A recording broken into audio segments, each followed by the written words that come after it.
தமிழ்நாட்டுல எத்தனை மக்கள் பாதிக்கப்பட்டிருக்காங்க அத பார்க்க உங்களுக்கு டைம் இல்ல. 2 குட்டி பசங்க வீடியோ போட்டு ட்ரெண்ட் ஆயிட்டு இருக்காங்க. அத வச்சு நீங்க ப்ரமோஷன் பண்ணிட்டு இருக்கீங்க. யாரு தேவா யாரு ஜீவா இதுல? அந்த ஆளுக்கு யார் தேவா யார் ஜீவானே தெரியல. இதெல்லாம் சொல்லி கூட்டிட்டு வர மாட்டீங்களாடா? உட்காருங்க உட்காருங்க. சாப்பிட்டீங்களா? பசங்களுக்கு முன்னாடியே தெரிஞ்சிச்சு போல இவங்க குடுக்கற சாப்பாடுல பள்ளிதான் இருக்குன்னு. மகேஷ் வந்திருக்காருல? ஆமாமா, மகேஷ் இங்கெல்லாம் வந்துருவாரு. பாதிக்கப்பட்ட ஸ்டூடெண்ட்ஸ் எல்லாம் போய் பார்க்க மாட்டாரு. ஏன்னா ஒரு கண்டிஷன்ஸ் ஃபாலோ பண்றாருல. திருக்குறள்லாம் தெரியுமா உங்களுக்கு? ஒரு குறைச்சு பார்ப்போம்.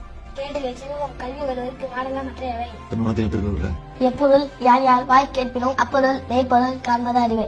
அங்கிள் இப்ப நீங்க சொல்லுங்க. பேப்பர்ல படிக்காம அவன மாதிரியே பார்க்காம சொல்லணும். சொல்லுவீங்களா நீங்க?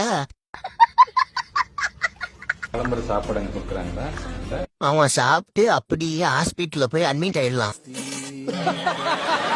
ஸ்கூல் பில்டிங் இடிஞ்சு விழுந்தாலும் எவனும் வந்து கேட்க மாட்டான். அப்படி இருக்கு.